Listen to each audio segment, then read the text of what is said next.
Olá, meu nome é André Guilherme Vismamonique, sou graduando pelo curso de Engenharia da Computação na Unopar e hoje venho defender o meu trabalho de conclusão de curso, que traz o tema de redes neurais artificiais utilizadas na tomada de decisões por máquinas.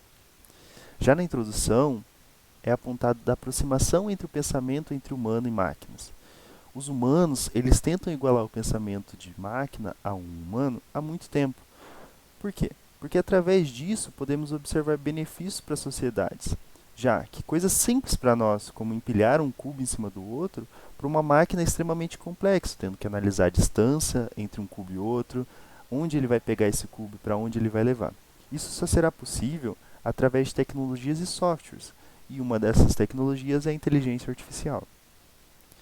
O problema de pesquisa traz que, tendo em perspectiva a implementação dessas inteligências artificiais, o que a rede neural artificial possibilita para que uma máquina solucione um problema abstrato. Já nos objetivos, temos como geral entender o funcionamento de uma rede neural artificial e o benefício de utilizá-las para solucionar problemas complexos.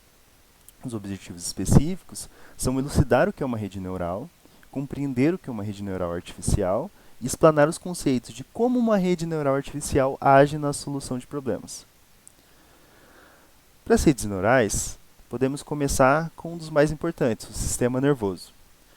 O sistema nervoso ele é constituído por sistema nervoso periférico e sistema nervoso central. O sistema nervoso periférico, como ilustrado na imagem, ele trata das terminações nervosas que vão atuar pelo corpo, pegando sinais sensoriais recebidos, por exemplo, pela língua, pela pele, pelos ouvidos, pelos olhos, e vai levar essas informações para o sistema nervoso central.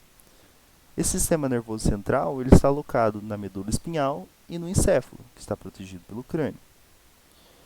Eles fazem essa comunicação através de pequenas células, que são conhecidas como neurônios. Os neurônios são de capacidade fundamental na transmissão desses dados, porque só assim, a partir deles, esses dados podem ser recebidos, transferidos, computados e, assim, enviados novamente, para que aí haja uma saída, onde essa saída seria uma glândula salivar, que faria nossa boca encher de saliva, seria o piscar dos nossos olhos, o mexer dos braços, ou até a fala. Isso tudo se dá através dessa comunicação que o nosso neurônio biológico faz. Apesar de falar entre entrada e saída, nosso corpo funciona como uma máquina. E essa é a tentativa de trazer uma máquina para funcionar como o nosso corpo. Para isso, foram pensadas as redes neurais artificiais, lá em 1943, com o modelo de método Kulik. Como podemos observar na imagem, existia uma entrada excitatória e uma entrada inibitória, onde permitia ou não um pulso, e uma saída, onde esse pulso era ou não apresentado. Mas devido à falta de complexidade desse neurônio, ele era muito limitado, onde um ato como levantar alguma coisa ou fazer uma análise de alguma observação era muito difícil. Por quê? Porque ele só tinha uma possibilidade de saída, entrada ou algumas atuações nesse sentido. Para isso, eles decidiram criar uma rede com esses neurônios, onde eles se comunicariam e trariam informações. Essas informações receberiam de várias entradas, seriam computadas entre eles, essas entradas iam se comunicar novamente em outras entradas e assim fazendo uma rede, para que esses neurônios gerassem uma saída satisfatória. E assim foi dada a ideia de redes neurais artificiais, onde uma rede com esses neurônios pesam entradas, computam sua informação e tentam emitir uma saída desejada. A rede neural artificial, na solução de problemas, ela pode partir de decisões de uma rede neural artificial. Então, assim, eu tenho uma rede neural artificial e eu preciso resolver um problema. Esse problema pode ser resolvido através de soluções simples ou complexas. Por exemplo, trazendo novamente o exemplo de empilhar um cubo, ele vai observar uma posição, pegar esse cubo e levar para outra posição, de maneira simples. De maneira complexa, ele pode analisar um ambiente, pegar o cubo, desviar de pessoas, verificar a temperatura para ver a dilatação desse cubo, e tudo isso para ter um posicionamento perfeito desse cubo. Mas para isso, a rede neural artificial ela precisa aprender a se comportar desse jeito.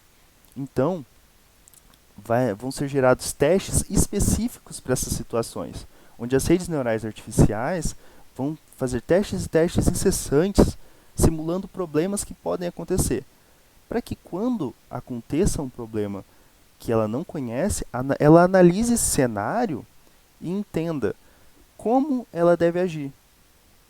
Devido a esses testes passados, ela vai ter uma característica de entender situações similares.